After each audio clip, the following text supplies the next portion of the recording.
Assalamualaikum warahmatullahi wabarakatuh. Karena temanya sangat luas, terus kita harus menemukan rute berpikirnya, titik-titik koordinatnya secara tepat, supaya pulang itu efektif perolehannya, efisien pelaksanaannya. Kita mulai dari kita harus pilih pintunya. Pintunya, kalau saya, tadi beliau pesan mengenai ulul albab. Jadi kita harus mempersiapkan calon-calon pengurus negara ini, pemimpin umat dan rakyat ini yang memiliki kelengkapan-kelengkapan yang sekarang tidak dimiliki dan tidak menambah kekurangan-kekurangan yang sekarang banyak kekurangannya. Jadi kita akan cari bersama-sama.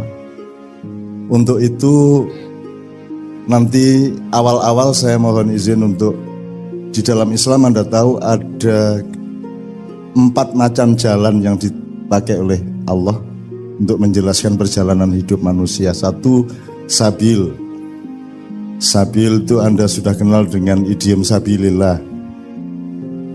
Jihad fisabilillah, nggawa pedang karo nggawa gendera.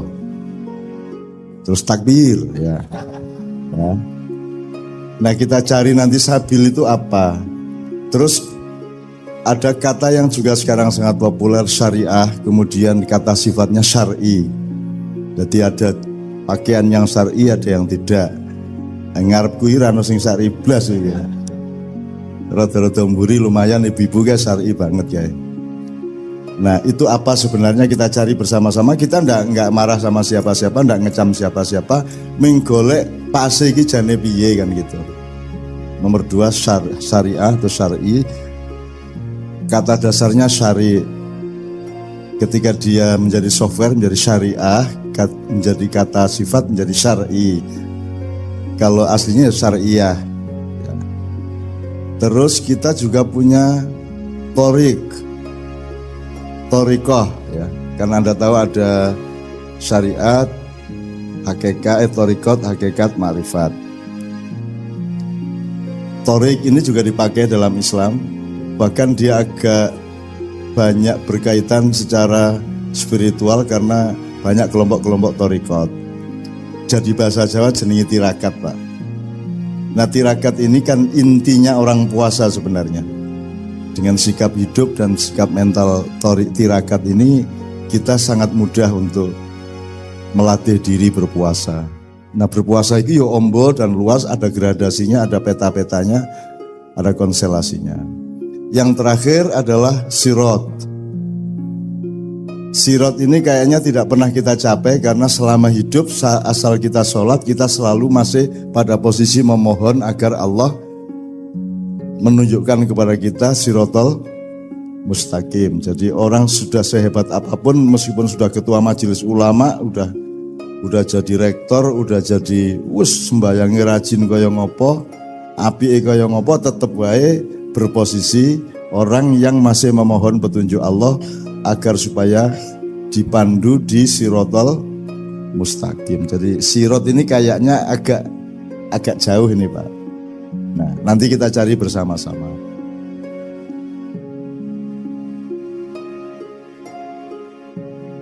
Karena urusannya jalan, maka berarti yang kita lakukan adalah mencari bagaimana caranya berjalan, kemana kita berjalan. Berarti kita berada di rentang waktu masa silam, masa kini, dan masa depan. Nah berarti dari masa lalu, masa silam, masa depan kita harus berangkat dulu. Nek ngono saiki ndelok nang ngarep sik apa nang mburi sik? Kan gitu. Kalau rutenya Nabi Khidir dengan peristiwa dengan Nabi Musa itu kan masa kini, masa depan, masa silam, masa kini, masa depan, masa silam, itu rutenya. Cara kita berpikir seperti itu. Jadi kalau kita sekarang bergerak itu kita loh, ini mau kemana kita? Begitu kita melihat ke depan, waduh, saya belum punya pengalaman untuk ke sana. Soalnya bapak saya dulu juga enggak ngajarin gitu. Jadi selalu masa kini, masa depan, masa silam, masa kini, masa depan, masa silam. Kalau di Nabi Khidir kan pertama di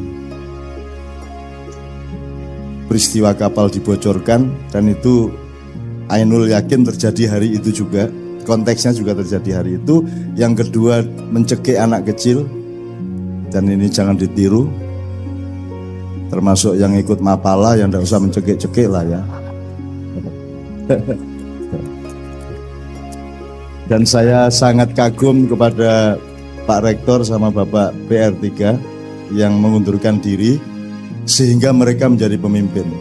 Kalau kita ngomong hardware, pemimpin itu ketika punya jabatan, gitu Pak ya. Tapi kalau kita ngomong software, menjadi pemimpin justru ketika dia meninggalkan jabatannya. Bener gak itu? Kalau dia terus duduk pemimpin yang unukoniku kan gitu kan? Berarti bukan pemimpin sampean. Pemimpin yang sejati adalah yang berani berdiri paling belakang, tutwuri, handayani.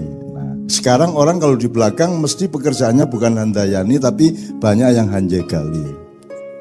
Tutwuri, hanjegali, gitu. Hanya dui, handugangi, apa liane. Hangaploki gitu, sapi turute gitu. Nah, Pak Rektor yang kemarin mengundurkan diri karena ada kekhilafan yang agak parah, itu memberi contoh yang luar biasa kepada bangsa Indonesia, kepada pemerintah dan para pejabat bahwa justru kalau ingin menjadi pemimpin itu bukan berat kepada kursinya tapi berat kepada akhlak sebagai manusia yang memimpin. Nah, demi akhlak itu beliau mengundurkan diri. Murek kira-kira. Nah, saya tidak pernah mengundurkan diri karena tidak pernah maju. Ya apa? Sangel lagu. Kalau gitu gini, bisa Monohim, saya minta mikrofon kita cari yang enak. Kita mulai karena kita jalan ke depan, maka kita ambil Al-Hasyr ayat 18. Di mana Allah itu memberi metodologi caranya kita menempuh masa depan. A'udzu billahi minasy syaithanir rajim. Ya ayyuhalladzina amanu taqullah. Ya ayyuhalladzina amanu taqullah faltandur nafsum ma qaddamat lighad.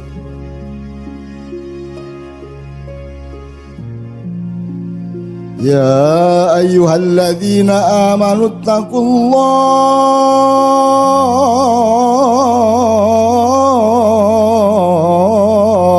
wal tandur nafsum ma qaddamat lighad. Wattaqullah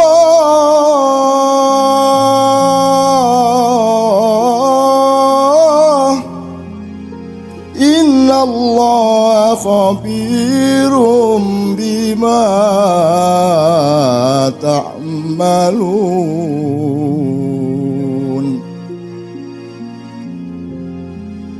Wala takunu kalladzina nasullaha wa ansahum anfusahum ulaika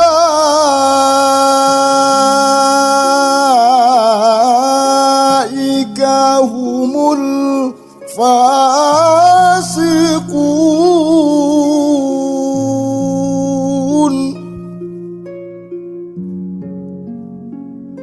Wala takunu kalladzina nasullaha wa ansahum anfusahum ulaika humul fasiqun. La yastawi ashabun nari wa ashabul jannah. Ashabul jannati humul faizun.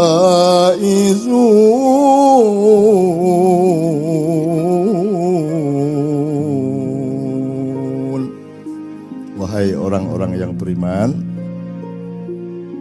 perhatikan urutannya ya. Bertakwalah kepada Allah, terus lihatlah ke depan, Begitu kamu sudah menempuh tahap melihat ke depan, dicegat lagi, bertakwalah. Jadi jangan pernah ada langkah tanpa diawali dengan takwa dan diakhiri dengan takwa. Dan akhir takwa itu merupakan awal dari perjalanan berikutnya. Karena kata ittaqullahnya 2 kali, awal dan akhir. Karena kalau kita tidak menjalankan metode itu, nanti kita akan malu sendiri ketika Allah menerapkan innallaha khabirum bima ta'malun. Nanti Allah mengumumkan salahnya kita itu. Bayangin kalau Pak Rektor tidak mundur, nanti Allah mengumumkan lewat medsos. Gitu. Medsos itu soalnya ada najwanya. Bukan najwa Metro TV, bukan najwa Shihab. Najwa itu Anda cari di Al-Quran juga. Najwa itu artinya apa? Najwa itu bisikan setan. Gini tak tulis apa lagi. Wong wis semangat, wah najwa judulnya itu ya. Jebul masuki bisikan setan. Ya bukan bisikan setan. Di antara bisikan-bisikan itu ada yang dari setan. Najwa itu adalah bisikan. Gue nek karo cah wedok tak najwa ya gitu kan. Maksud tak bisiki. Ojo dipraktekke, wah. Ora syar'i kowe iki. Ya. Wak jadi metodenya ittaqullah wal tandur nafsu ma qaddamat liqad. Kamu lihat apa yang akan terjadi besok dan kamu terlibat. Kamu harus antisipasi, kamu harus siap, harus tangguh, harus halus, harus harus tepat perilakumu ketika besok itu tiba.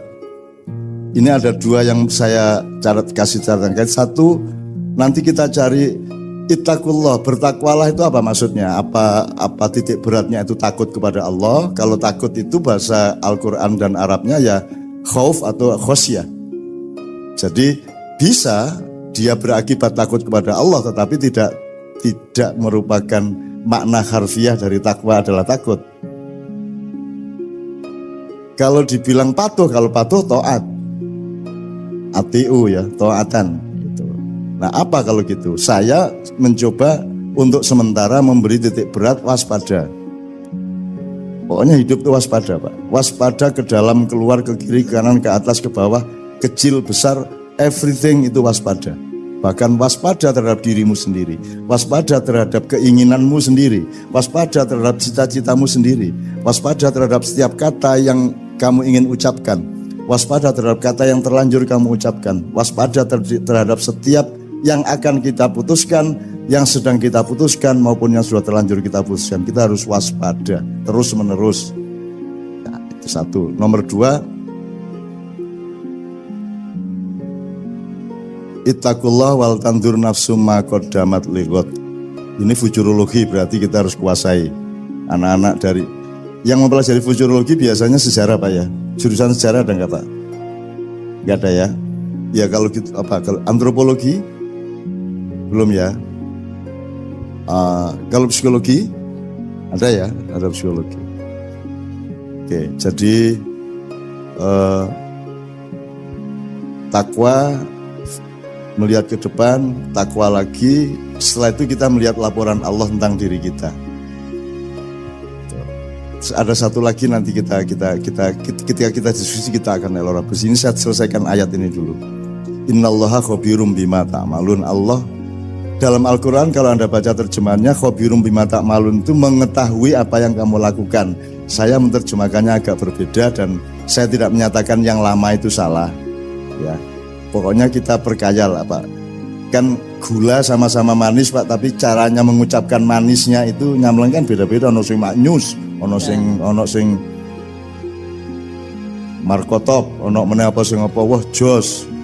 Allahu Akbar aja ada yang menyebutnya enggak. Kalau Allahu Akbar dia agak khawatir dianggap orang FPI. Terus dia bilang, wah Gusti Allah jos, Allah jos. Ya ono juga Pak itu Pak. Udah biarin aja enggak apa-apa wong bukan kata-katanya yang penting, melainkan apa yang diniatkan dari dalam hatinya dan kondisi murni dari batin setiap orang yang mengucapkannya. Nah, jos, maha jos gitu. Tapi top markotop, Allah maha markotop, ya itu apa ya? Ya rapopo, jonjur tergantung kata. Tadi kita sudah ngobrol sama beliau tadi tentang Nyun Sewu ini belok sedikit Pak ya sebelum kita betul-betul belajar bareng. Jadi tadi saya ngobrol sama beliau. Beliau mengeluh mengenai perlunya membangun betul ulul albab ini. Terus kemudian saya bilang, ini kita ini terlanjur jadi muridnya filsafat barat, Yunani kuno, yang juga tidak diselamatkan oleh Mesir kuno maupun Cina kuno ya. Nah kita lupa kepada Atlantik kuno, Jawa kuno, Sunda kuno, Madura kuno gitu. Wah kalau ada Madura kuno kan, wah, kan panik orang sedunia nanti kan. Jadi misalnya gini loh Mas, sekarang kalau di ilmu modern ada dikotomi, ini masalah intelektual, ini masalah spiritual, ini masalah material kan gitu. Kalau Anda mengenal Islam, Anda mengenal apa yang dilakukan Allah, tidak ada dikotomi intelektualitas dan spiritualitas. Sekarang kalau orang menyebut spiritual itu kan berarti kan bukan di kampus tapi di grup torikot gitu, wiritan itu spiritual. Loh padahal yang Anda urus di kampus ini kan rohani, kan nilai, ilmu itu rohani. Berarti Anda itu spiritualis, Anda sedang melakukan perjuangan dan perjalanan spiritual. Cuman ada gradasi dari spiritualitas. Jadi bukan dikotomi ini spiritual, ini intelektual. Semua itu satu bulatan. Yang paling dalam kita sebut roh. Kemudian perabaan atau indikator dari roh yang Allah sendiri yang tahu itu. Kulir ruhu min amri rabbi, ya, nukleusnya, ya, nukleolusnya bahkan. Kemudian nanti kita baru kayak kelapa lah Mas ya. Jadi nanti kita ada santannya, ada kerambilnya, ada badoknya, ada apa menerek, sabutnya, ada kulit luarnya kan gitu kan. Katakanlah bulatannya itu kelapa. Nah, yang tidak bisa kita lihat adalah yang paling dalam gitu ya. Kalau kita kuliti sedikit kita bisa melihat sabutnya. Kalau kita pakai dulu, kalau saya waktu kecil untuk memecah kelapa itu kan wajarnya lenggis diwalik njur dikenek ini. Nah saya dulu kan, kita kan zaman nom-noman kan rodok sing ora-ora kae Pak. Jadi kalau dilanggar di musola itu balapan pertandingan ngoncai kelopo nganggo untu. Jadi mana mudun cepet-cepetan Pak. Kalau sudah cabutnya terkelopa semua, tinggal badoknya baru kita naikkan, piar gitu. Nah itu saya dulu lomba-lomba gitu itu. Bangsa pokoknya nek wegah ngundalke langsung pior gitu Mas. Asal tepat di pojoknya, jangan terlalu ke atas, jangan terlalu ke bawah. Itu ada tekniknya Mas. Loh ya apa sampean? Sampai adu kepala sama kambing berani saya, cuman harus presisinya. Karena kalau kambing kan gini Mas, dek gitu. Nah, itu kambing juga tidak begini, dia agak begini Mas. Itu kalau Messi atau Ronaldo, itu ilmu berapa sudut bola itu supaya lambung segini, berapa sudut supaya lob pisangnya segitu. Kalau penalti itu yang ini kan sininya, sini, itu 0, sekian sudut itu berbeda, gagal masuk Mas. Gitu Mas. Nah, kelapa juga begitu. Nah, saya kira ulul albab harus sampai ke soal mecah kelopo Mas. Nah, iya Mas. Sekarang ini Pak, orang jahit pakai lenggis lah wis saiki. Wong ngono kok gelut itu. Gitu kok bertengkar itu loh. Jadi saya tuh seneng lihat Indonesia itu, ya Allah, lucunya manusia itu, ya Allah bertengkar. Yang satu Bhinneka Tunggal Ika, yang satu 212 gitu ya. Terus yang klenik. Jadi ini kan karena berhubung sudah tidak ada SDSB, udah nggak ada togel, yaudah sekarang setiap peristiwa kita cari angkanya. 411, 212, 205 kan gitu kan. Kita sebenarnya itu kode untuk para petaruh sepak bola gitu kan. Nah ya wong senengane sing ora-ora. Dan terus kerengan, terus benci satu sama lain. kemudian balas dendam satu sama lain terus sampai hari ini. Sekarang ada viral sapa iku ya saiki pokoknya giliran ini lagi giliran mukul. Jadi kalau zaman dulu Pak ada pertandingan ujung Pak, sampai ujung itu pakai penjalin panjang, itu gantian mukul. Jadi setiap pemainnya itu hanya pakai celana atau sarung, tidak pakai baju atau kaos, pokoknya telanjang gini. Nah itu pokoknya giliran mukul pakai itu apa? Pakai penjalin itu kan luar biasa sakitnya Pak. Itu boleh mengelak dan tidak pasti bisa memukul. Itu tergantung apa namanya? Tergantung bin sama Polri lah. Kena apa tidak kan gitu kan? Ini tadi kok sampai ke ujung sialan ngapain ya? Oke.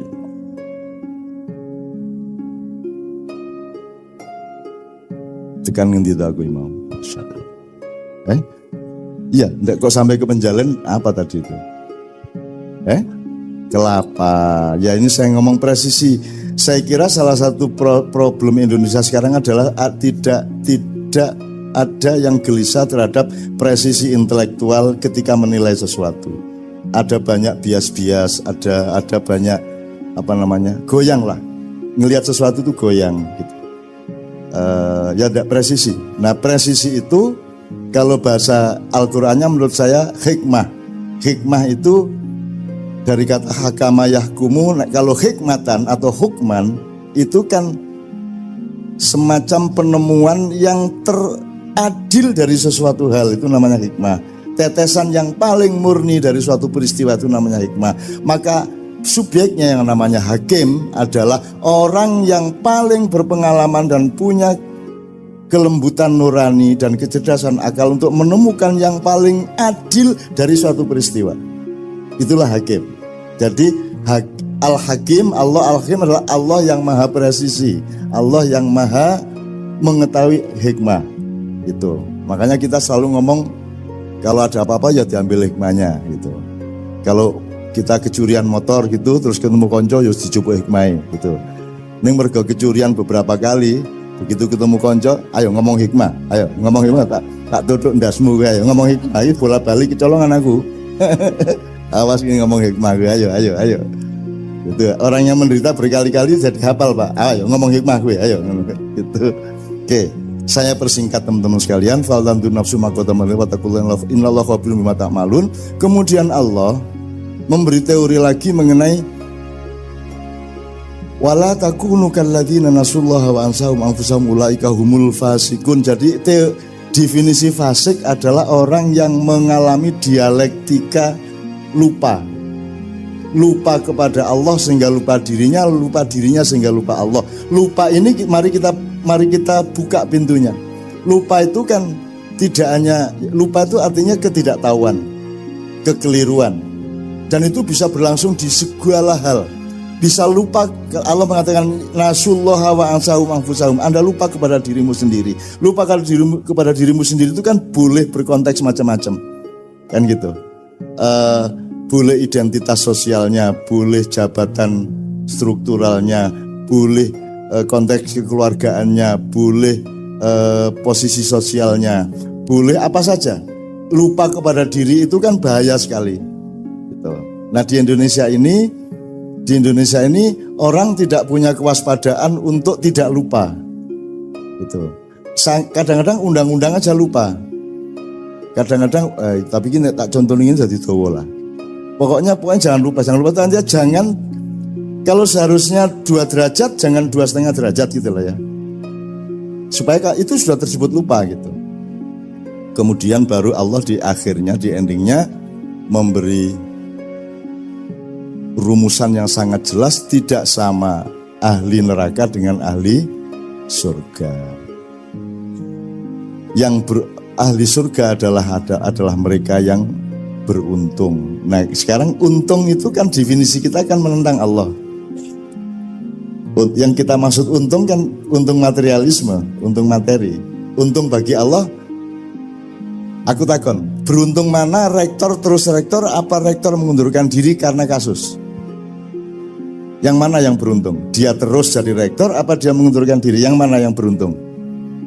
Kalau dari sudut jabatan, dari sudut materi, dari sudut karier, seolah-olah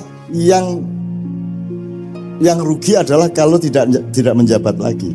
Tapi kalau Anda ngomong hidup adalah derajat, hidup adalah wibowo, hidup adalah kebijaksanaan, hidup adalah citra, hidup adalah orang punya aji ning urip, maka yang beruntung adalah yang mengundurkan diri.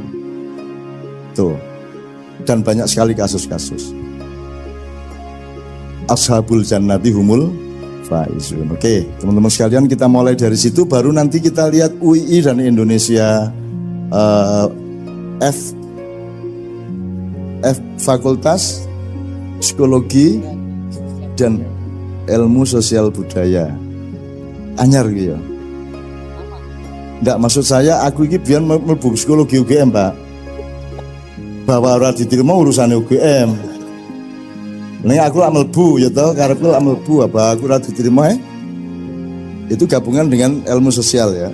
Ilmu budaya, sosial budaya. Saya dulu masuk psikologi, arsitek masuk, kedokteran masuk karepku ning bahwa lawangnya ora dibuka lah urusannya sing duwe lawang kudu aku lah masuk. Dan yang saya paling mangkel itu wong zaman aku umur 17-18 ta ya. Sing paling mangkel aku iki wis nulis sastra, wis rada terkenal jenengku, puisi, penyair, cerpen.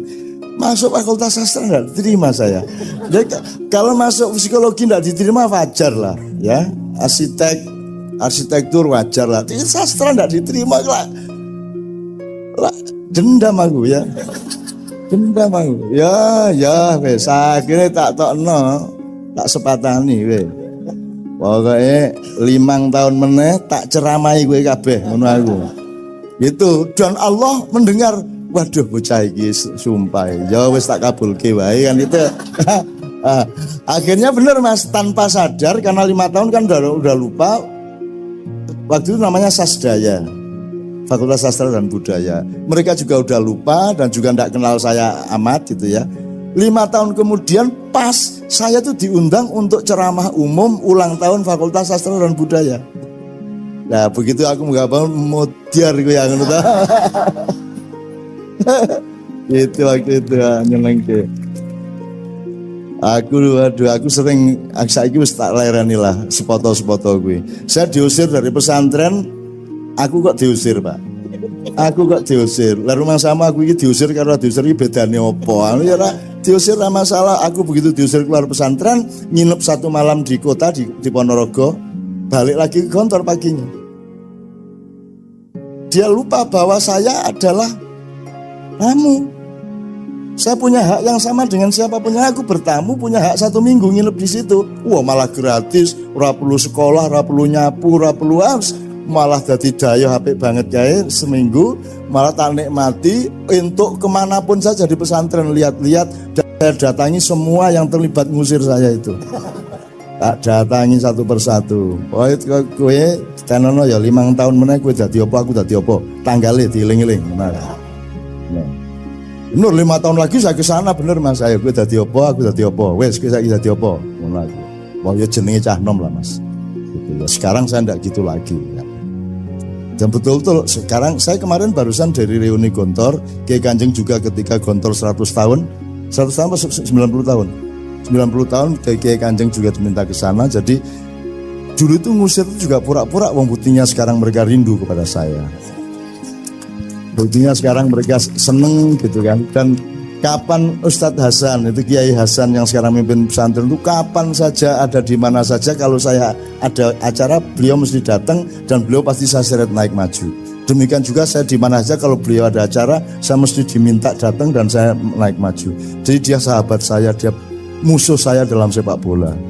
Ketika dulu saya santri, dia sudah ustadz, saya santri, dan santri itu kan sengsara Pak lah. Ora iso apa-apa to Pak, jenenge ya mahasiswa karo dosen lak sengsara mahasiswane to ya Pak ya. Aku piye? Kalau sudah Di luar lapangan kan kita sudah jadi santri lagi dan mereka berkuasa atas kita, ya harus ngopo terserah mereka. Satu-satunya tempat balas dendam adalah lapangan sepak bola. Jadi saya bener itu, pokoknya bal-balan tak incer. Tak incer, tak giring, aku serundingan karo arek-arek rundingan pokoknya iko sing jenenge iko engko kita bikin dia melengkung awake. Melengkung itu maksudnya gini, nanti saya kasih tahu. Melengkung itu kan gini tuh Mas. Jadi kita giring seolah-olah kita ini agak lemah, kurang cepat larinya, supaya dia maju dalam posisi di mana dia seolah akan mendang bola. Begitu dia mau nendang, balik tak sewaduk, kena gini, melengkung tagakkan jangan. Itu seweneng aku wes. Tapi pembalasan dendam di permainan sepak bola dibalas lagi sama ustadznya habis maghrib. Panggil aku gini disuruh ini disuruh itu, walau habis mereka berak merentah kita.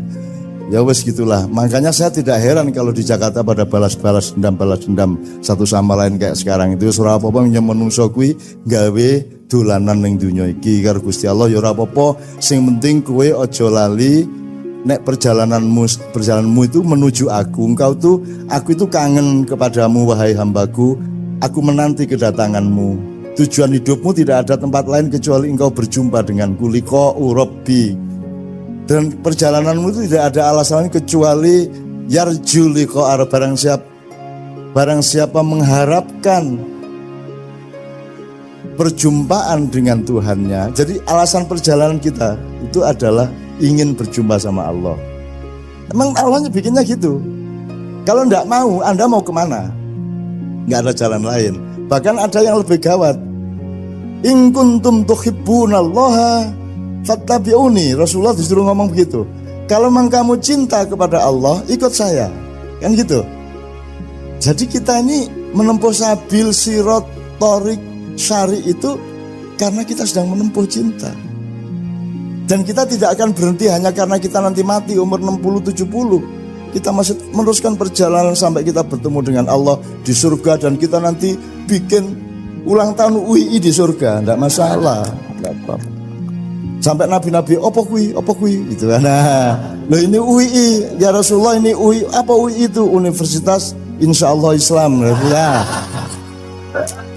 Itu ya Rasulullah. Oh gitu, Rasulullah nanti akan kagum sama kita karena kita bergembira, kita menikmati kehidupan yang dilimpahkan oleh Allah kan gitu. Jadi pokoknya saya berdoa, Anda jangan tidak percaya surga toh, wong jare kepengin mlebu surga. Kita latihan ini sekarang, kita latihan di surga itu Anda tidak perlu berjuang, maka Anda tanpa pamrih bersama saya itu bisa menikmati mbuh dialog, diskusi, nyanyi bersama. Karena di surga tidak ada perjuangan Pak, tidak ada karier, tidak ada persaingan, tidak ada. Sistem nilainya sangat berbeda, tidak ada densitas positif negatif, tidak ada gelap dan terang. Semuanya itu serba gemah ripah loh jinawi dan seterusnya. Nah, kita harus bisa hidup seneng nikmat dalam keadaan tidak berjuang. Kalau sekarang kan tidak berjuang kan pusing kita. Kalau sudah tercapai semuanya kan malah pusing kita Pak. Kita hidup ini karena kita masih mencapai ini, harus S2, harus S3 dan seterusnya gitu. Nah, kita ini sekarang latihan. Nah, mudah-mudahan Anda semua nanti, saya mohon kepada Allah agar saya ikut Anda lah nanti ke surga gitu ya. Dan Anda termasuk orang yang saya doakan kloter enggak belakang-belakang, kloter agak depan-depan lah. Ya Pak ya. Ya Pak ya. Loh iya Pak. Jadi kita, kan tidak tergantung abad berapa Anda hidup, tapi tergantung kualitas dan kedalaman cintamu kepada Allah. Coba sekarang nanti kita tolong bawakan sholawat nariyah ya. Teman-teman hafal ya. Allahumma sholli sholatan ya. Itu sholawat Pak Nyun Sewu Pak Dekan, Pak PR3. Itu sholawat dibikin ketika Rasulullah masih hidup. Jadi ini mbok-mbokane sholawat. Ini induknya sholawat. Ini dibikin oleh Syekh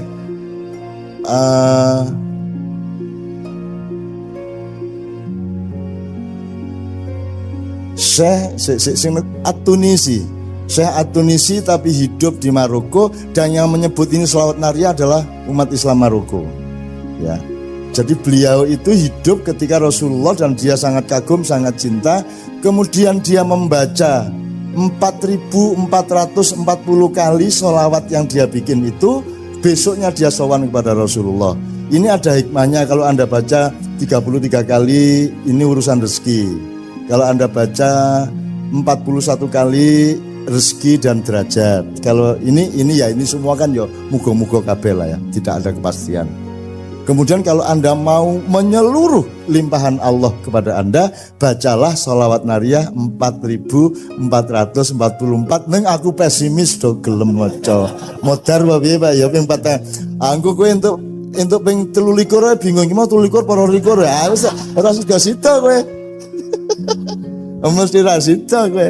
Aku yang bingung cetak akhirnya ya wis pokoknya ikhlas terus ngono akhir ending gitu. Jadi wis bismillah pun manut kula kan gitu. Piye Pak arep 4.444 ki? Wis ora mungkin ngitung jagung sejumlah 4.000 wis rasa-rasa nok maca nariyah ping 4.444 modaro ora mungkin wong saiki kecuali yang sedang sedih banget, ndak ada kerjaan banget gitu ya. Aku bayangkan lah Rasulullah, ini kenapa saya cerita ini? Karena Syekh At-Tunisi ini membaca itu tadi dengan hitungannya sendiri, dengan dalam tanda petik yos kuwi karep-karepe dhewe, ngarang-ngarang dhewe, harap-harapan dhewe, bener apa tidak terserah Rasulullah, terserah Allah. Ternyata Rasulullah membenarkan.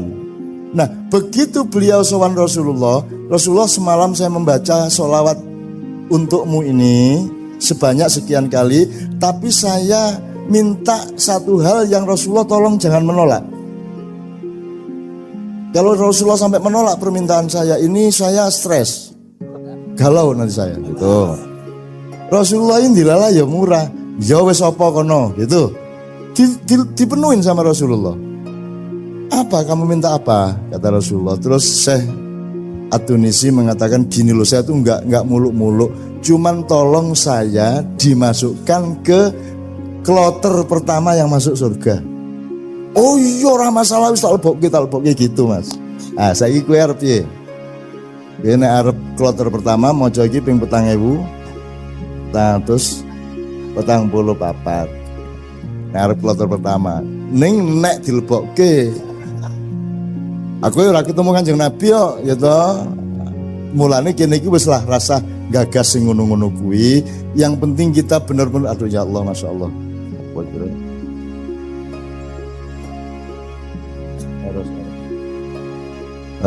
Jadi sekarang saya minta teman-teman membawakan sholawat nariyah untuk supaya, karena ini sholawat yang Rasulullah sendiri mendengarkannya, menyukainya, sehingga saya berharap acara malam hari ini betul-betul merupakan revolusi ulil albab.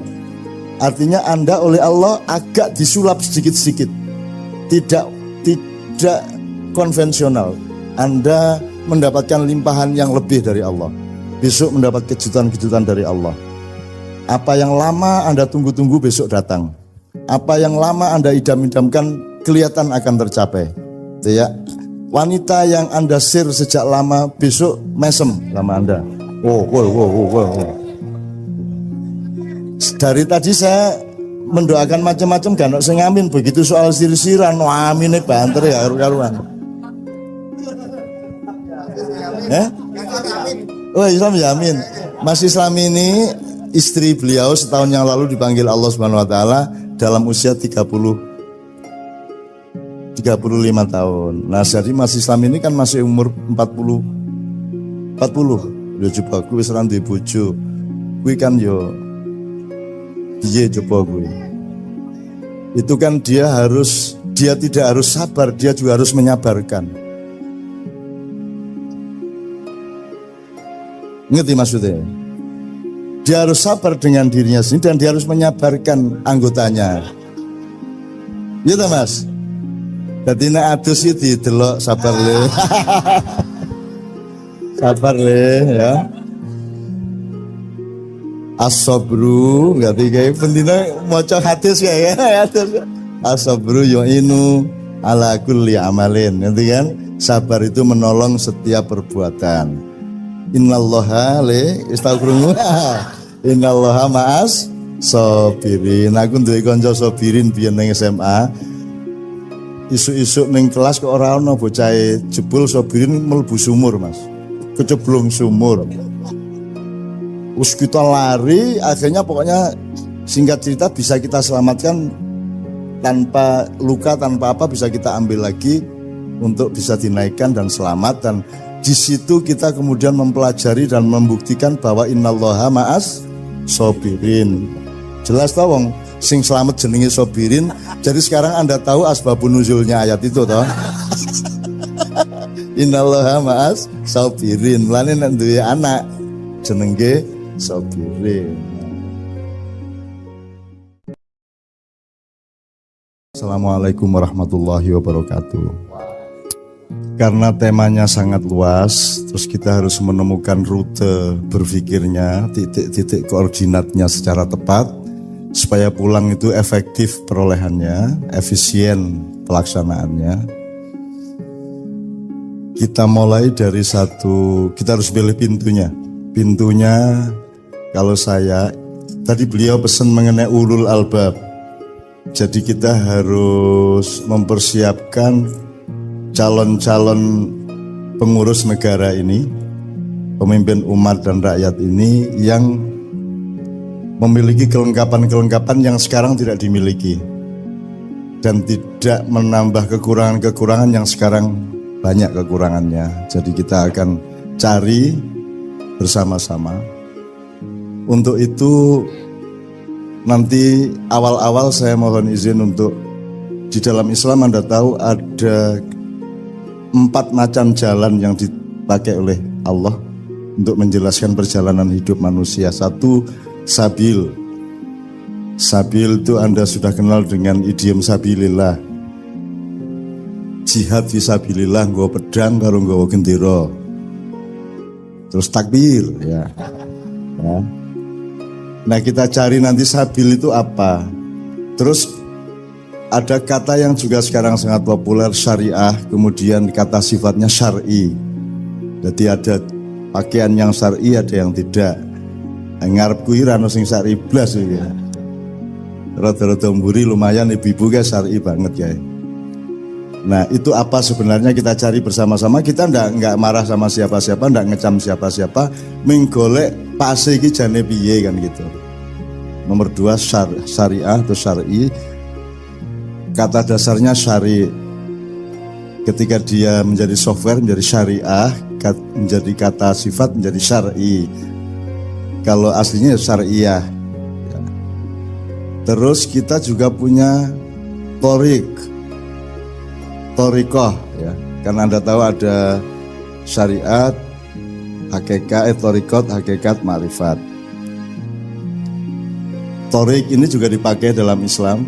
Bahkan dia agak banyak berkaitan secara spiritual karena banyak kelompok-kelompok torikot. Jadi bahasa Jawa jenenge tirakat, Pak. Nah tirakat ini kan intinya orang puasa sebenarnya. Dengan sikap hidup dan sikap mental tirakat ini kita sangat mudah untuk melatih diri berpuasa. Nah berpuasa itu yo ombo dan luas, ada gradasinya, ada peta-petanya, ada konstelasinya. Yang terakhir adalah sirot.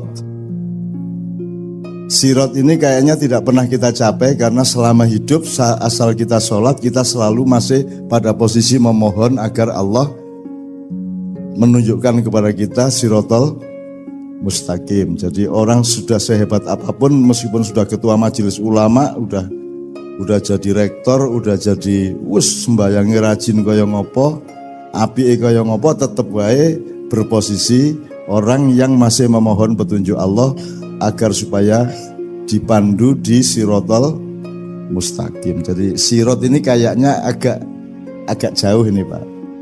Nah nanti kita cari bersama-sama.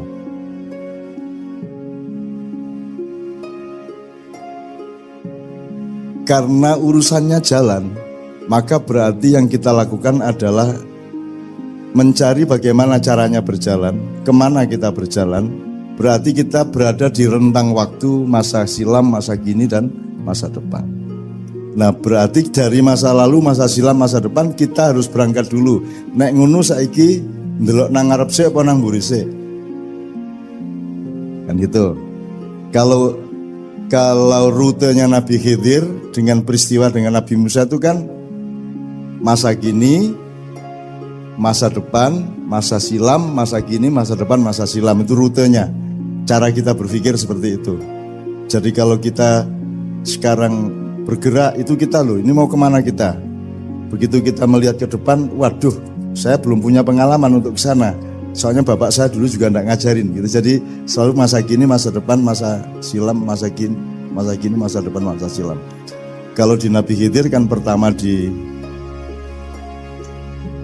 peristiwa kapal dibocorkan, dan itu ainul yakin terjadi hari itu juga. Konteksnya juga terjadi hari itu. Yang kedua mencekik anak kecil, dan ini jangan ditiru. Termasuk yang ikut mapala yang tidak usah mencekik-cekik lah ya. Dan saya sangat kagum kepada Pak Rektor sama Bapak PR3 yang mengundurkan diri sehingga mereka menjadi pemimpin.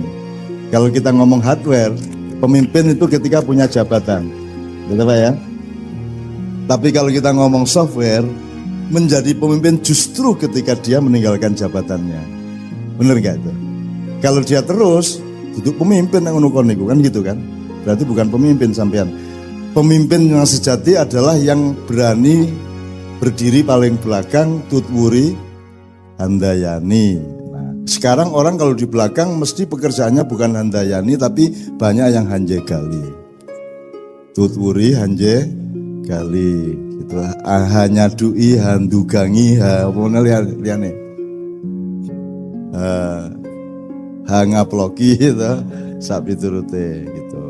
Nah, Pak Rektor yang kemarin mengundurkan diri karena ada kekhilafan yang agak parah, itu memberi contoh yang luar biasa kepada bangsa Indonesia, kepada pemerintah dan para pejabat, bahwa justru kalau ingin menjadi pemimpin itu bukan berat kepada kursinya, tapi berat kepada akhlak sebagai manusia yang memimpin. Nah, demi akhlak itu beliau mengundurkan diri. Murek kira-kira. Nah, saya tidak pernah mengundurkan diri karena tidak pernah maju. Ya apa? Sangel lagu. Kalau gitu gini, bisa Monohim, saya minta mikrofon kita cari yang enak. Kita mulai karena kita jalan ke depan, maka kita ambil Al-Hasyr ayat 18. Di mana Allah itu memberi metodologi caranya kita menempuh masa depan. A'udzu billahi minasy syaithanir rajim. Ya ayyuhalladzina amanu taqullah.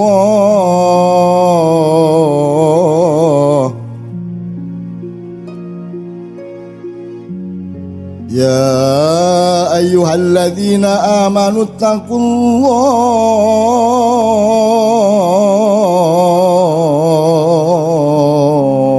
faltanzur nafsum ma qaddamat lighad.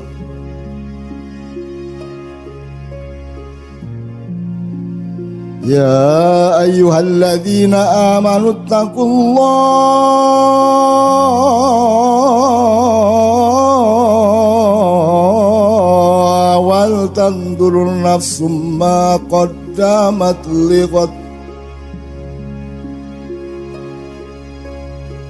Wattaqullah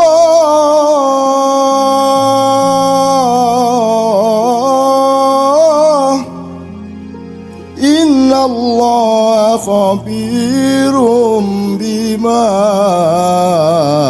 ta'malun. Wala takunu kalladzina nasullaha wa ansahum anfusahum ulaika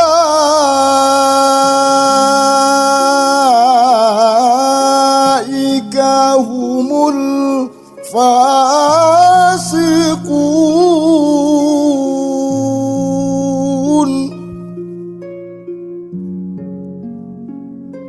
ولا تكونوا كالذين نسوا الله وأنساهم أنفسهم أولئك هم الفاسقون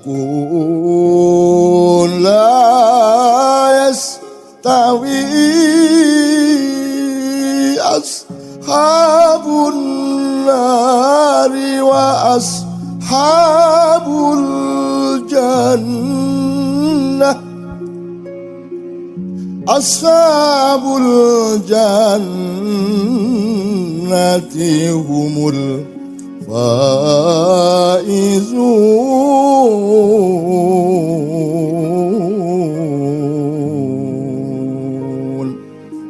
Wahai orang-orang yang beriman, perhatikan urutannya ya. Bertakwalah kepada Allah, terus lihatlah ke depan. Begitu kamu sudah menempuh tahap melihat ke depan, dicegat lagi, bertakwalah. Jadi jangan pernah ada langkah tanpa diawali dengan takwa dan diakhiri dengan takwa. Dan akhir takwa itu merupakan awal dari perjalanan berikutnya. Karena kata ittaqullahnya 2 kali, awal dan akhir. Karena kalau kita tidak menjalankan metode itu, nanti kita akan malu sendiri ketika Allah menerapkan innallaha khabirum bima ta'malun. Nanti Allah mengumumkan salahnya kita itu. Bayangin kalau Pak Rektor tidak mundur, nanti Allah mengumumkan lewat medsos. Gitu. Medsos itu soalnya ada najwanya. Bukan najwa Metro TV, bukan najwa Shihab. Najwa itu Anda cari di Al-Quran juga. Najwa itu artinya apa? Najwa itu bisikan setan. Kita tak tulis apik lagi. Wong wis semangat, wah najwa judulnya ngono ya. Jebul masuke bisikan setan. Ya bukan bisikan setan. Di antara bisikan-bisikan itu ada yang dari setan. Najwa itu adalah bisikan. Aku nek karo cah wedok tak najwa ya gitu kan. Maksud tak bisiki. Kok jadi praktekke wah. Ora syar'i kowe iki. Ya, jadi metodenya ittaqullah wal tandur nafsu ma qaddamat lighad. Kamu lihat apa yang akan terjadi besok dan kamu terlibat. Kamu harus antisipasi, kamu harus siap, harus tangguh, harus halus, harus harus tepat perilakumu ketika besok itu tiba. Ini ada 2 yang saya kasih catatan. Satu, nanti kita cari ittaqullah, bertakwalah itu apa maksudnya? Apa titik beratnya itu takut kepada Allah? Kalau takut itu bahasa Al-Quran dan Arabnya ya khauf atau khosyah. Jadi bisa dia berakibat takut kepada Allah, tetapi tidak merupakan makna harfiah dari takwa adalah takut. Kalau dibilang patuh, kalau patuh taat, atiu ya, taatan. Nah apa kalau gitu? Saya mencoba untuk sementara memberi titik berat waspada. Pokoknya hidup itu waspada Pak. Waspada ke dalam, keluar, ke kiri, ke kanan, ke atas, ke bawah, kecil, besar, everything itu waspada. Bahkan waspada terhadap dirimu sendiri, waspada terhadap keinginanmu sendiri, waspada terhadap cita-citamu sendiri, waspada terhadap setiap kata yang kamu ingin ucapkan, waspada terhadap kata yang terlanjur kamu ucapkan, waspada terhadap setiap yang akan kita putuskan, yang sedang kita putuskan maupun yang sudah terlanjur kita putuskan. Kita harus waspada terus menerus. Nah, itu satu. Nomor 2, ittaqullah wal tandur nafsum ma qaddamat lighad. Ini futurologi, berarti kita harus kuasai. Anak-anak dari yang mempelajari futurologi biasanya sejarah Pak ya. Jurusan sejarah ada nggak Pak? Nggak ada ya. Ya kalau gitu kalau antropologi belum ya. Kalau psikologi ada ya, ada psikologi. Oke, jadi takwa, melihat ke depan, takwa lagi. Setelah itu kita melihat laporan Allah tentang diri kita. Ada satu lagi nanti ketika kita diskusi kita akan elaborasi. Ini saya selesaikan ayat ini dulu. Innallaha khabirum bima ta'malun. Allah Dalam Al-Quran kalau Anda baca terjemahannya, khobirum bima ta'malun itu mengetahui apa yang kamu lakukan. Saya menerjemahkannya agak berbeda dan saya tidak menyatakan yang lama itu salah. Ya, pokoknya kita perkaya lah Pak. Kan gula sama-sama manis Pak, tapi caranya mengucapkan manisnya itu nyamleng kan beda-beda. Ono sing maknyus, ono sing markotop, ono meneh apa sing apa, wah jos. Allahu Akbar aja ada yang menyebutnya enggak. Kalau Allahu Akbar dia agak khawatir dianggap orang FPI. Terus dia bilang, wah Gusti Allah jos, Allah jos. Ya ono juga Pak itu Pak. Udah biarin aja enggak apa-apa wong bukan kata-katanya yang penting, melainkan apa yang diniatkan dari dalam hatinya dan kondisi murni dari batin setiap orang yang mengucapkannya. Nah, jos, maha jos gitu. Tapi top markotop, Allah maha markotop, ya itu apa ya? Ya rapopo jonjur tergantung kata. Tadi kita sudah ngobrol sama beliau tadi tentang nyun sewu ini. Belok sedikit Pak ya sebelum kita betul-betul belajar bareng. Jadi tadi saya ngobrol sama beliau. Beliau mengeluh mengenai perlunya membangun betul ulul albab ini. Terus kemudian saya bilang, ini kita ini terlanjur jadi muridnya filsafat barat, Yunani kuno, yang juga tidak diselamatkan oleh Mesir kuno maupun Cina kuno ya. Nah kita lupa kepada Atlantik kuno, Jawa kuno, Sunda kuno, Madura kuno gitu. Wah kalau ada Madura kuno kan, wah, kan panik orang sedunia nanti kan. Jadi misalnya gini loh Mas, sekarang kalau di ilmu modern ada dikotomi, ini masalah intelektual, ini masalah spiritual, ini masalah material kan gitu. Kalau Anda mengenal Islam, Anda mengenal apa yang dilakukan Allah, tidak ada dikotomi intelektualitas dan spiritualitas. Sekarang kalau orang menyebut spiritual itu kan berarti kan bukan di kampus tapi di grup torikot gitu, wiritan itu spiritual. Loh padahal yang Anda urus di kampus ini kan rohani, kan nilai, ilmu itu rohani. Berarti Anda itu spiritualis, Anda sedang melakukan perjuangan dan perjalanan spiritual. Cuman ada gradasi dari spiritualitas. Jadi bukan dikotomi ini spiritual, ini intelektual. Semua itu satu bulatan. Yang paling dalam kita sebut roh. Kemudian perabaan atau indikator dari roh yang Allah sendiri yang tahu itu. Kulir ruhu min amri rabbi, ya nukleusnya, ya nukleolusnya bahkan. Kemudian nanti kita baru kayak kelapa lah Mas ya. Jadi nanti kita ada santannya, ada kerambilnya, ada badoknya, ada apa menerek, sabutnya, ada kulit luarnya kan gitu kan. Katakanlah bulatannya itu kelapa. Nah, yang tidak bisa kita lihat adalah yang paling dalam gitu ya. Kalau kita kuliti sedikit kita bisa melihat sabutnya. Kalau kita pakai dulu, kalau saya waktu kecil untuk memecah kelapa itu kan wajarnya lenggis diwalik njur dikenek ini. Nah saya dulu kan, kita kan zaman nom-noman kan rodok sungura-ura kae Pak. Jadi kalau dilanggar di musola itu balapan pertandingan ngoncai kelopo nganggo untu. Jadi menek mudun cepet-cepetan Pak. Kalau sudah cabutnya terkelopa semua, tinggal badoknya baru kita naikkan, piar gitu. Nah itu saya dulu lomba-lomba gitu itu. Bangsa pokoknya kelopoi nek wegah mendaki langsung pior gitu Mas. Asal tepat di pojoknya, jangan terlalu ke atas, jangan terlalu ke bawah. Itu ada tekniknya Mas. Loh ya apa sampean? Sampai adu kepala sama kambing berani saya, cuman harus presisinya. Karena kalau kambing kan gini Mas, dek gitu. Nah itu kambing juga tidak begini, dia agak begini Mas. Itu kalau Messi atau Ronaldo itu ilmunya ilmu berapa sudut bola itu supaya lambung segini, berapa sudut supaya lob pisangnya segitu. Kalau penalti itu yang ini kan sininya, sini itu 0, sekian sudut itu berbeda, gagal masuk Mas. Gitu Mas.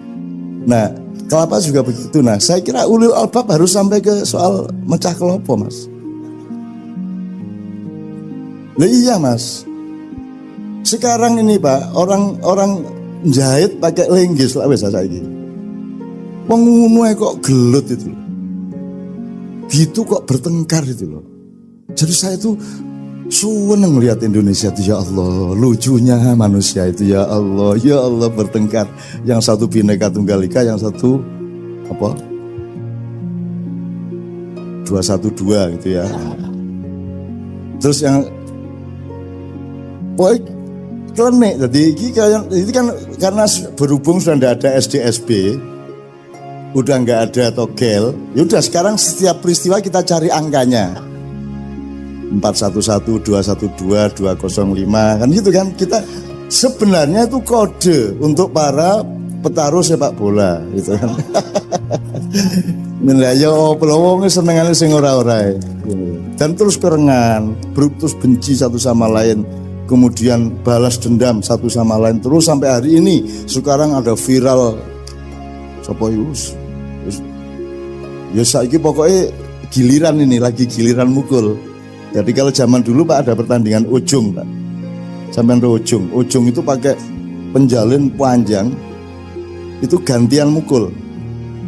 Jadi setiap pemainnya itu hanya pakai celana atau sarung, tidak pakai baju atau kaos. Pokoknya telanjang sini. Nah itu pokoknya giliran mukul pakai itu. Apa? Pakai penjalin itu. Kan luar biasa sakitnya Pak. Itu boleh mengelak dan tidak pasti bisa memukul. Itu tergantung apa namanya? Tergantung BIN sama Polri lah. Kena apa tidak kan gitu kan. Ini tadi kok sampai ke ujung sekarang ngapain ya?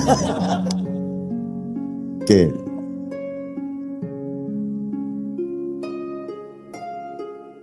Tekan ngendi aku mau. Iya, enggak kok sampai ke penjalan apa tadi itu? Kelapa. Ya ini saya ngomong presisi. Saya kira salah satu problem Indonesia sekarang adalah tidak ada yang gelisah terhadap presisi intelektual ketika menilai sesuatu. Ada banyak bias-bias, ada banyak apa namanya, goyang lah. Ngelihat sesuatu itu goyang gitu. Ya tidak presisi. Nah presisi itu kalau bahasa Al-Qur'annya menurut saya hikmah. Hikmah itu dari kata hakama yahkumu. Kalau hikmatan atau hukman itu kan semacam penemuan yang teradil dari sesuatu hal, itu namanya hikmah. Tetesan yang paling murni dari suatu peristiwa itu namanya hikmah. Maka subjeknya yang namanya hakim adalah orang yang paling berpengalaman dan punya kelembutan nurani dan kecerdasan akal untuk menemukan yang paling adil dari suatu peristiwa. Itulah hakim. Jadi Al-Hakim, Allah Al-Hakim adalah Allah yang maha presisi, Allah yang maha mengetahui hikmah. Itu. Makanya kita selalu ngomong kalau ada apa-apa ya diambil hikmahnya gitu. Kalau kita kecurian motor gitu terus ketemu konco ya dicoba hikmah gitu. Ning mergo kecurian beberapa kali, begitu ketemu konco, ayo ngomong hikmah, ayo ngomong hikmah, tak tutuk ndasmu kowe, ayo ngomong hikmah, ayo bola-balik kecolongan aku. Awas ini ngomong hikmah gue, ayo. Gitu. Orang yang menderita berkali-kali jadi hafal Pak. Ayo ngomong hikmah gue, ayo. Gitu. Oke, saya persingkat teman-teman sekalian. Faltantu nafsu makotamalun wa taqullaha innallaha khabirun bima ta'malun. Kemudian Allah memberi teori lagi mengenai wala takunu kalladzina nasullaha wa ansahum anfusahum ulaika humul fasikun. Jadi definisi fasik adalah orang yang mengalami dialektika lupa kepada Allah sehingga lupa dirinya sehingga lupa Allah. Lupa ini mari kita buka pintunya. Lupa itu kan tidak hanya lupa, itu artinya ketidaktahuan, kekeliruan, dan itu bisa berlangsung di segala hal. Bisa lupa, Allah mengatakan nasullaha wa ansahum anfusahum. Anda lupa kepada dirimu sendiri. Lupa kepada dirimu sendiri itu kan boleh berkonteks macam-macam, kan gitu. Boleh identitas sosialnya, boleh jabatan strukturalnya, boleh konteks kekeluargaannya, boleh posisi sosialnya, boleh apa saja. Lupa kepada diri itu kan bahaya sekali gitu. Nah di Indonesia ini orang tidak punya kewaspadaan untuk tidak lupa. Gitu. Kadang-kadang undang-undang aja lupa. Kadang-kadang, tapi gini tak contohin jadi dawa lah. Pokoknya jangan lupa nanti jangan, kalau seharusnya 2 derajat jangan 2,5 derajat gitu lah ya. Supaya itu sudah tersebut lupa gitu. Kemudian baru Allah di akhirnya, di endingnya memberi rumusan yang sangat jelas, tidak sama ahli neraka dengan ahli surga. Ahli surga adalah mereka yang beruntung. Nah sekarang untung itu kan definisi kita kan menentang Allah. Yang kita maksud untung kan untung materialisme, untung materi. Untung bagi Allah, aku takon, beruntung mana rektor terus rektor, apa rektor mengundurkan diri karena kasus? Yang mana yang beruntung? Dia terus jadi rektor, apa dia mengundurkan diri? Yang mana yang beruntung? Kalau dari sudut jabatan, dari sudut materi, dari sudut karier, seolah-olah yang rugi adalah kalau tidak menjabat lagi. Tapi kalau Anda ngomong hidup adalah derajat, hidup adalah wibowo, hidup adalah kebijaksanaan, hidup adalah citra, hidup adalah orang punya aji ning urip, maka yang beruntung adalah yang mengundurkan diri. Tuh. Dan banyak sekali kasus-kasus. Ashabul jannati humul faizun. Oke, teman-teman sekalian, kita mulai dari situ, baru nanti kita lihat UII dan Indonesia F Fakultas Psikologi dan Ilmu Sosial Budaya.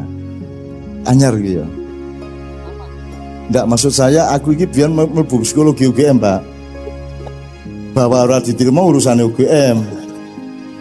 Nek aku lak mlebu ya toh, karepku lak mlebu apa aku ora diterima itu gabungan dengan ilmu sosial ya. Ilmu budaya, sosial budaya. Saya dulu masuk psikologi, arsitek, masuk kedokteran, masuk karepku ning bahwa lawangnya ora dibuka lah urusannya sing duwe lawang kudu aku lah masuk. Dan yang saya paling memanggil itu wong zaman aku umur 17-18 ta ya. Sing paling manggeli aku iki wis nulis sastra, wis rada terkenal jenengku, puisi, penyair, cerpen. Masuk fakultas sastra enggak diterima saya. Jadi kalau masuk psikologi enggak diterima wajar lah ya. Arsitektur wajar lah. Tapi sastra enggak diterima lah. Dendam aku ya. Dendam aku. Ya wis akhirnya tak tokno, tak sepatani wis. Pokoknya 5 tahun meneh tak ceramai gue kabeh ngono aku. Gitu, dan Allah mendengar, waduh bocah iki sumpah. Ya wis tak kabulke wae kan itu. Akhirnya bener Mas, tanpa sadar karena 5 tahun kan udah lupa. Waktu itu namanya Sasdaya, Fakultas Sastra dan Budaya. Mereka juga udah lupa dan juga enggak kenal saya amat gitu ya. 5 tahun kemudian pas saya tuh diundang untuk ceramah umum ulang tahun Fakultas Sastra dan Budaya. Nah begitu aku nggak mau modiar gue yang itu. Itu waktu itu nyenengke. Aku sering saiki wis tak lereni lah sepoto-sepoto gue. Saya diusir dari pesantren, aku kok diusir Pak. Aku kok diusir. Lah rumah sama aku ini diusir karena diusir ini bedanya opo. Ya diusir lah masalah. Aku begitu diusir keluar pesantren, nginep 1 malam di kota di Ponorogo, balik lagi ke kantor paginya. Dia lupa bahwa saya adalah tamu. Saya punya hak yang sama dengan siapapun yang aku bertamu, punya hak 1 minggu nginep di situ. Wah malah gratis, ora perlu sekolah, ora perlu nyapu, ora perlu malah jadi daya HP banget kayak seminggu, malah tak nikmati untuk kemanapun saja di pesantren, lihat-lihat dan saya datangi semua yang terlibat ngusir saya itu. Tak datangi satu persatu. Oh itu gue tenono ya 5 tahun meneh gue dadi apa, aku dadi apa, tanggalnya dieling-eling. Bener 5 tahun lagi saya ke sana bener Mas, saya gue dadi apa, aku dadi apa, wes gue saiki dadi apa, ngono lagi. Wah ya jenenge cah nom lah Mas. Gitu ya. Sekarang saya ndak gitu lagi. Ya. Dan betul-betul sekarang saya kemarin barusan dari reuni Gontor, Kiai Kanjeng juga ketika Gontor 100 tahun 90 tahun 90 tahun Kiai Kanjeng juga diminta ke sana. Jadi Dulu itu ngusir itu juga pura-pura, wong buktinya sekarang mereka rindu kepada saya. Buktinya sekarang mereka seneng gitu kan. Dan kapan Ustadz Hasan, itu Kiai Hasan yang sekarang memimpin pesantren itu kapan saja, ada di mana saja, kalau saya ada acara beliau mesti datang dan beliau pasti saya seret naik maju. Demikian juga saya di mana saja kalau beliau ada acara, saya mesti diminta datang dan saya naik maju. Jadi dia sahabat saya, dia musuh saya dalam sepak bola. Ketika dulu saya santri, dia sudah ustadz, saya santri, dan santri itu kan sengsara Pak lah. Ora iso apa-apa to Pak, jenenge ya mahasiswa karo dosen lak sengsara mahasiswane to ya Pak ya. Aku piye? Kalau sudah di luar lapangan kan kita sudah jadi santri lagi dan mereka berkuasa atas kita, ya harus ngopo terserah mereka. Satu-satunya tempat balas dendam adalah lapangan sepak bola. Jadi saya bener itu, pokoknya bal-balan tak incer.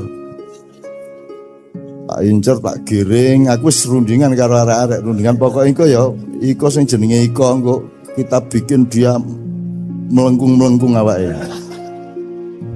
Melengkung itu maksudnya gini, nanti saya kasih tahu. Melengkung itu kan gini tuh Mas.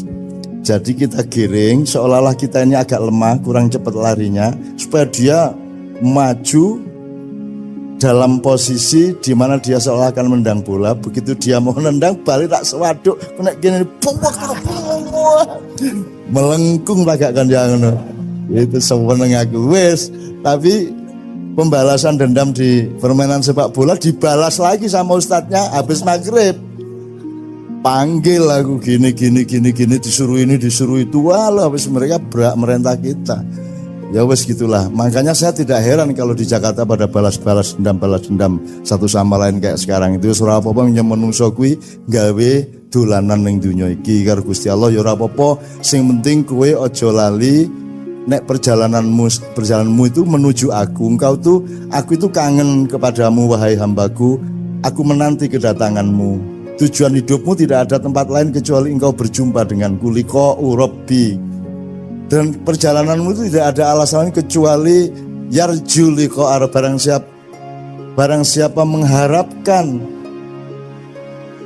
perjumpaan dengan Tuhannya. Jadi alasan perjalanan kita itu adalah ingin berjumpa sama Allah. Emang Allahnya bikinnya gitu.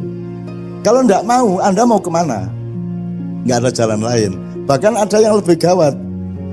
In kuntum tuhibbunallaha fattabi'uni. Rasulullah disuruh ngomong begitu. Kalau memang kamu cinta kepada Allah, ikut saya. Kan gitu. Jadi kita ini menempuh sabil sirat torik syari itu karena kita sedang menempuh cinta. Dan kita tidak akan berhenti hanya karena kita nanti mati umur 60-70. Kita masih meneruskan perjalanan sampai kita bertemu dengan Allah di surga. Dan kita nanti bikin ulang tahun UI di surga. Tidak masalah, tidak apa-apa. Sampai nabi-nabi, apa kui gitu kan. Nah, loh ini UI ya Rasulullah, ini UI. Apa UI itu? Universitas Insya Allah Islam. Nah, itu ya Rasulullah. Oh gitu, Rasulullah nanti akan kagum sama kita karena kita bergembira, kita menikmati kehidupan yang dilimpahkan oleh Allah kan gitu. Jadi pokoknya saya berdoa, Anda jangan tidak percaya surga toh, wong jari pengen mlebu surga. Kita latihan ini sekarang, kita latihan di surga itu Anda tidak perlu berjuang, maka Anda tanpa pamrih bersama saya itu bisa menikmati mbuh dialog, diskusi, nyanyi bersama. Karena di surga tidak ada perjuangan Pak, tidak ada karier, tidak ada persaingan, tidak ada. Sistem nilainya sangat berbeda, tidak ada densitas positif negatif, tidak ada gelap dan terang. Semuanya itu serba gemah ripah loh jinawi dan seterusnya. Nah, kita harus bisa hidup seneng nikmat dalam keadaan tidak berjuang. Kalau sekarang kan tidak berjuang kan pusing kita. Kalau sudah tercapai semuanya kan malah pusing kita Pak. Kita hidup ini karena kita masih mencapai ini, harus S2, harus S3 dan seterusnya gitu. Nah, kita ini sekarang latihan. Nah, mudah-mudahan Anda semua nanti, saya mohon kepada Allah agar saya ikut Anda lah nanti ke surga gitu ya. Dan Anda termasuk orang yang saya doakan kloter belakang-belakang. Kalau kita agak depan-depan lah. Ya Pak ya, ya Pak ya. Loh iya Pak. Jadi kan tidak tergantung abad berapa Anda hidup, tapi tergantung kualitas dan kedalaman cintamu kepada Allah. Coba sekarang nanti kita tolong bawakan sholawat nariyah ya. Teman-teman hafal ya. Allahumma sholli sholatan ya. Itu sholawat Pak Nyun Sewu Pak Dekan, Pak PR3. Itu sholawat dibikin ketika Rasulullah masih hidup. Jadi ini mbok-mbokane sholawat. Ini induknya sholawat. Ini dibikin oleh Syekh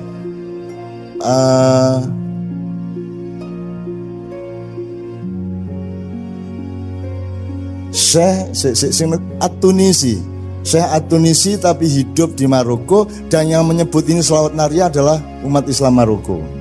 Ya. Jadi beliau itu hidup ketika Rasulullah dan dia sangat kagum, sangat cinta. Kemudian dia membaca 4.440 kali sholawat yang dia bikin itu. Besoknya dia sowan kepada Rasulullah.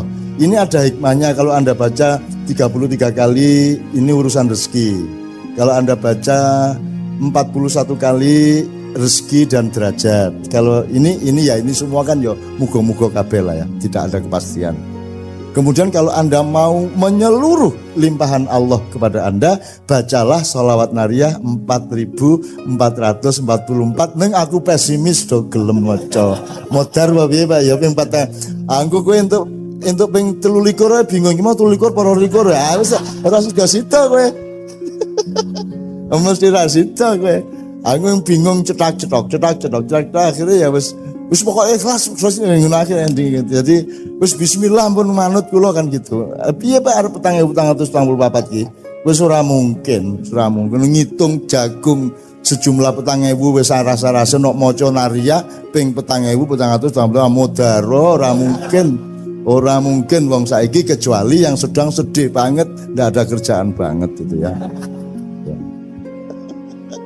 Aku bayangkan lah Rasulullah, ini kenapa saya cerita ini?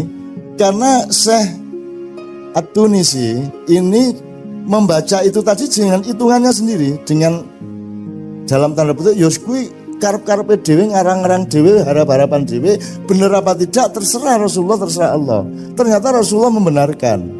Nah, begitu beliau sowan Rasulullah semalam saya membaca sholawat untukmu ini sebanyak sekian kali, tapi saya minta satu hal yang Rasulullah tolong jangan menolak. Kalau Rasulullah sampai menolak permintaan saya ini, saya stres, galau nanti saya gitu. Rasulullah ini dilala ya murah, ya wes apa kono gitu, dipenuhin sama Rasulullah. Apa kamu minta apa? Kata Rasulullah. Terus Syekh At-Tunisi mengatakan gini loh, saya tuh nggak muluk-muluk, cuman tolong saya dimasukkan ke kloter pertama yang masuk surga. Oh iya ora masalah, wis tak lebokke gitu Mas. Ah saiki kowe arep piye? Kowe nek arep kloter pertama maca iki ping 4.000 terus 44. Nek arep kloter pertama ning nek dilebokke aku ora ketemu Kanjeng Nabi yo ya toh. Mulane kene iki wis lah rasa gagas sing ngono-ngono kuwi. Yang penting kita benar-benar aduh ya Allah masyaallah.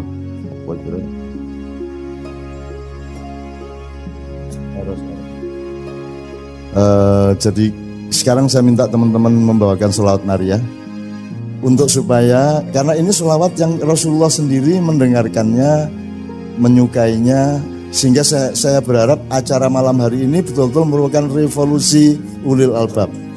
Artinya Anda oleh Allah agak disulap sedikit-sedikit, tidak konvensional. Anda mendapatkan limpahan yang lebih dari Allah. Besok mendapat kejutan-kejutan dari Allah. Apa yang lama Anda tunggu-tunggu besok datang. Apa yang lama Anda idam-idamkan kelihatan akan tercapai. Ya. Wanita yang Anda sir sejak lama besok mesem sama Anda. Wow. Dari tadi saya mendoakan macam-macam kan, saya ngamin begitu soal sir-siran, amine banter ya karu-karuan. Oh Islam yamin. Mas Islam ini istri beliau setahun yang lalu dipanggil Allah Subhanahu Wa Taala dalam usia 35 tahun. Nah, jadi Mas Islam ini kan masih umur 40. Yo coba kuwi wis ora duwe bojo. Kuwi kan yo piye coba kuwi. Itu kan dia tidak harus sabar, dia juga harus menyabarkan. Ngerti maksudnya? Dia harus sabar dengan dirinya sendiri dan dia harus menyabarkan anggotanya. Iya tak Mas? Jadi nek adus iki didelok sabar le. Sabar le ya. As-sabru ngerti kae pendina maca hadis kae ya. As-sabru yu'inu ala kulli amalin. Ngerti kan? Sabar itu menolong setiap perbuatan. Innallaha le istaghfiru. Innallaha ma'as sabirin. Aku duwe kanca sabirin biyen ning SMA. Isuk-isuk ning kelas kok ora ana bocah jebul sabirin mlebu sumur, Mas. Keceblong sumur. Us kita lari, akhirnya pokoknya singkat cerita bisa kita selamatkan tanpa luka, tanpa apa bisa kita ambil lagi untuk bisa dinaikkan dan selamat. Dan di situ kita kemudian mempelajari dan membuktikan bahwa innallaha ma'as sabirin. Jelas tau wong sing selamat jenenge sabirin. Jadi sekarang Anda tahu asbabun nuzulnya ayat itu toh. Innallaha ma'as sabirin. Lane nek duwe anak jenenge sabirin.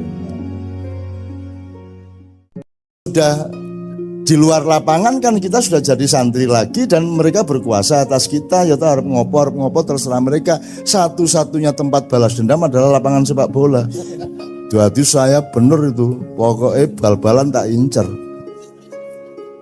tak giring. Aku serundingan karo arek-arek, rundingan pokoknya iko sing jenenge iko kita bikin dia melengkung awake.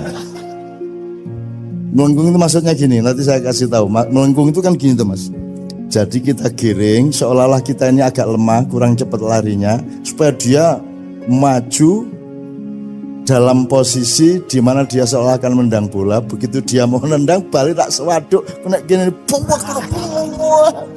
melengkung agak kan yang itu seweneng aku wes. Tapi pembalasan dendam di permainan sepak bola dibalas lagi sama ustadznya habis maghrib. Panggil aku gini disuruh ini disuruh itu, walau habis mereka berak merentah kita. Ya wes gitulah. Makanya saya tidak heran kalau di Jakarta pada balas dendam satu sama lain kayak sekarang itu. Ora apa-apa nyem menungso kuwi gawe dolanan ning donya iki karo Gusti Allah ya ora apa-apa. Sing penting kowe aja lali nek perjalananmu itu menuju aku. Aku itu kangen kepadamu wahai hambaku. Aku menanti kedatanganmu. Tujuan hidupmu tidak ada tempat lain kecuali engkau berjumpa denganku. Liqa'u Rabbi. Dan perjalananmu itu tidak ada alasan kecuali yarju liqa'a. Barang siapa mengharapkan perjumpaan dengan Tuhannya. Jadi alasan perjalanan kita itu adalah ingin berjumpa sama Allah. Emang Allahnya bikinnya gitu. Kalau enggak mau, Anda mau kemana? Enggak ada jalan lain. Bahkan ada yang lebih gawat. In kuntum tuhibbunallaha fattabi'uni. Rasulullah disuruh ngomong begitu. Kalau memang kamu cinta kepada Allah, ikut saya. Kan gitu. Jadi kita ini menempuh sabil sirat torik syari itu karena kita sedang menempuh cinta. Dan kita tidak akan berhenti hanya karena kita nanti mati umur 60-70. Kita masih meneruskan perjalanan sampai kita bertemu dengan Allah di surga. Dan kita nanti bikin ulang tahun UI di surga. Tidak masalah. Tidak apa-apa. Sampai nabi-nabi, apa kui gitu. Nah, loh ini UI. Ya Rasulullah ini UI. Apa UI itu? Universitas Insya Allah Islam. Ya. Tuh, ya Rasulullah. Oh gitu. Rasulullah nanti akan kagum sama kita karena kita bergembira, kita menikmati kehidupan yang dilimpahkan oleh Allah kan gitu. Jadi pokoknya saya berdoa, Anda jangan tidak percaya surga toh, wong jari pengen mlebu surga. Kita latihan ini sekarang, kita latihan di surga itu Anda tidak perlu berjuang. Maka Anda tanpa pamrih bersama saya itu bisa menikmati. mbuh dialog, diskusi, nyanyi bersama. Karena di surga tidak ada perjuangan, Pak. Tidak ada karier, tidak ada persaingan, tidak ada. Sistem nilainya sangat berbeda, tidak ada densitas positif negatif, tidak ada gelap dan terang. Semuanya itu serba gemah ripah loh jinawi dan seterusnya. Nah, kita harus bisa hidup seneng nikmat dalam keadaan tidak berjuang. Kalau sekarang kan tidak berjuang kan pusing kita. Kalau sudah tercapai semuanya kan malah pusing kita, Pak. Kita hidup ini karena kita masih mencapai ini, harus S2, harus S3 dan seterusnya gitu. Nah, kita ini sekarang latihan. Nah, mudah-mudahan Anda semua nanti, saya mohon kepada Allah agar saya ikut Anda lah nanti ke surga gitu ya. Dan Anda termasuk orang yang saya doakan kloter enggak belakang-belakang, kloter agak depan-depan lah. Ya Pak ya, Pak ya. Loh iya Pak. Jadi kan tidak tergantung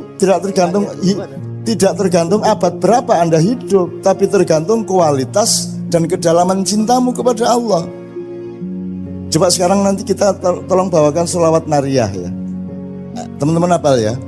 Allahumma sholli sholatan ya. Itu sholawat Pak Nyun Sewu Pak Dekan, Pak PR3. Itu sholawat dibikin ketika Rasulullah masih hidup. Jadi ini mbok-mbokane sholawat. Ini induknya sholawat. Ini dibikin oleh Syekh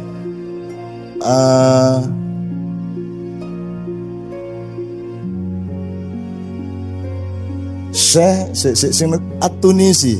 Syekh At-Tunisi tapi hidup di Maroko, dan yang menyebut ini sholawat nariyah adalah umat Islam Maroko. Ya. Jadi beliau itu hidup ketika Rasulullah dan dia sangat kagum, sangat cinta. Kemudian dia membaca 4.440 kali sholawat yang dia bikin itu.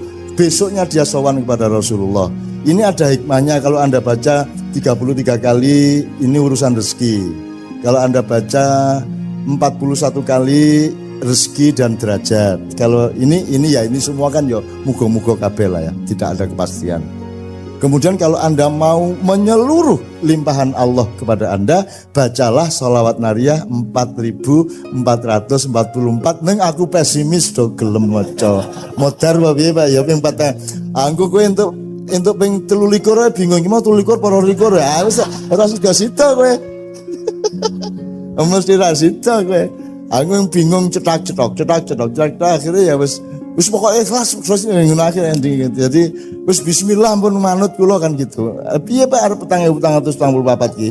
Wis ora mungkin ngitung jagung sejumlah 4.000 wis rasa-rasa nok maca nariyah ping 4.444 modaro ora mungkin wong saiki kecuali yang sedang sedih banget, ndak ada kerjaan banget gitu ya. Aku bayangkan lah